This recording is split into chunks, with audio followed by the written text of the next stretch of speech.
And we are live. Morning, everyone. It's so good to be connecting with all of you again today. And I've got something more in my heart that I'd like to share with you today. Something that's maybe super powerful and super interesting at the same time. And actually, all I'm doing is sort of sharing with some stuff with you that has been sort of overflowing in my heart since the live video that Christiana shared recently. So I would like to talk to you very quickly for maybe about 10 minutes about the path of production, how to break free and how to build forward. So from the beginning, there was a frame that was set. So light was separated from darkness. Heaven was lifted above the earth. And we've even spoken about the waters separated from the dry land. And it's this peak that emanates but experience. There's the specific polarity, the divine divide, if you want to call it that. And this is what sets the stage for all of transformation. So we have walked from the pit of poverty and scarcity and lack and struggle and living like a zombie, where shame strangles and your sin is like suffocating you, like somebody would suffocate you around your neck, to the peak of prosperity, where freedom would start to flourish and your faith would fuel the next victory for your future. But how do we sustain this climb? How do we keep on moving from the experience of a pit to a peak? How do we keep moving forward? How do we live in a way to not just escape the pit, but actually build something that would last, that would sustain this experience of the peak? So there are 4 stages that I'd like to share with you all today in this path of production. 4 steps that every man must take to transform his life from surviving to absolutely thriving, from addiction to abundance, and from being stuck in the pit to stepping fully into God's given power. So the first step is waking up. And this is discovering the truth. The first step to freedom is waking up, discovering the truth, facing the facts, like we've spoken about in the previous video. No matter how far you've come, there is absolutely more. There's more to feel, guys. There's more to experience. There's more to express. There's more of God's power to uncover in your life. There's more truth that you would need to embrace, more facts that would fuel your future, more purpose to fulfill. Waking up is an absolute choice. It's a decision that you have to make. You either design it or it designs you. So you either define the moment or the moment will define you. The world, the purpose of the world is to sedate men, to make us numb.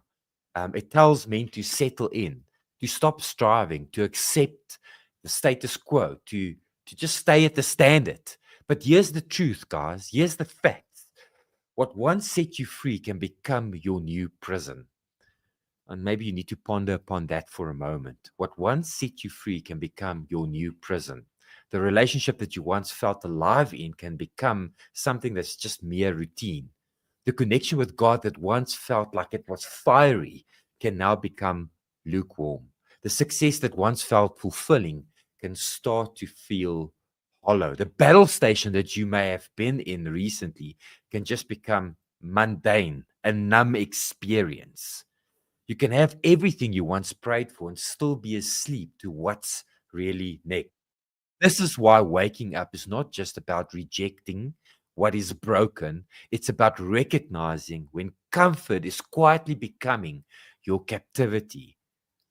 If you do not wake up by choice, you will wake up by consequence. This is what Grace and Lion is all about, is by waking up by choice and taking the next step. The second phase is taking a knee, surrendering to the call of God upon your life. Transformation begins with submission. Every man must bow before the truth of who you really are, the truth about who God really is in your life, and the truth of what God is calling you to become. So the world will question your pursuit. Why do you want more? I'm in that space. Like, we've had a challenging January, just all fronts in every area. And I'm faced with the question, why do I want more? Maybe the challenge that I've been going through is all about going to the next level. Why can't you just be content and happy with what you've got? Why can't you just settle like the rest of society, the rest of men? Just be happy with what you have. But God did not create life like this. He did not create us life to be just a numb experience, a sedated experience. He created you for strength and power and purpose. Eternity is right now. Your calling is now. Your moment is now. Carpe diem, seize the day. So take a knee about is not about weakness, guys. It's about warfare. It's not about choosing to surrender your smallness, but it's about stepping into your greatness. It's about bowing before God, taking a knee before your king so that you can rise as a warrior. So having it all, the pursuit of more, like this is the third phase. So let me just quickly go through the phases again. The first phase is about waking up. The second phase is about taking a knee.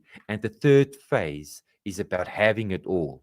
So what you call having it all today will be a pit if you stay there too long. The peak experience becomes a pit if you just become numb to what it is that you have attained. So every new peak becomes absolutely normal. It becomes the status quo, it becomes the norm, and everything normal eventually numbs. The job you fought for, the marriage that you prayed for, the relationship that you maybe find, the breakthrough that you once celebrated becomes a new norm. At some point, it becomes just another baseline, another foundation from which you are supposed to launch yourself forward, to leap into the future, to jump and to take hold of what God has got planned for you. The question is, will you be leaping? Will you be jumping? Will you be climbing? Will you be fighting? Or are you going to grow cold and lukewarm? So having it all is not just about the final destination. It is a constant pursuit, like breathing in and breathing out. This is a cycle of expansion. It calls you higher and deeper. Breathing in, absorbing the new level that you have received, but then also being willing to let it go. Because if you stop pursuing, is exactly the moment that you start dying. And then the fourth phase is being free, the ultimate test of power. Freedom is found in you letting go. Everything you have, your success, your recovery, your relationships, the idea of what you had about yourself, your influence, your status in society, at church, must be held with open hands. You hold it with open hands so that you could easily be free to release control over the things that you identify with and that establishes your identity inside of you. So you need to give back what God gave you. You need to be able and willing to start over again and again and again, knowing that every peak will call you to a new awakening. So, guys, the pursuit of prosperity never ends. The pursuit of becoming more. This is not just talking about earthly financial prosperity. It talks about prospering in all things, even as my soul prospers. The becoming more, the growing deeper into your relationships with your kids, relationships with God, relationship with your partner, relationships with friends would require you to let go of things that's not working. The cycle of awakening and surrender and expanding and releasing will continue in what I'm talking about today. So when you recognize this, that you need to see the climb as exhausting and start seeing it as eternal, as part of life. Because this is not just a journey of recovery, guys, it's a journey of revelation and life. It's the way that life works. So there's a game that God's warriors are playing all day long and every single day. We were never meant to stay in the pit. We were never meant to settle at the peak. We were meant to keep on pursuing, pushing for the next level, growing, expanding in our revelation and in the depth of our knowledge. This is the game of God's warriors. It's a game of transformation, a game of creation and expanding, a game of dying to the old and rising to the new and leading others into the light in this process. So there's a path before you today. My question to you is, will you wake up? Will you wake up? Will you take a knee? Will you surrender to the facts in your life? Will you chase the next peak?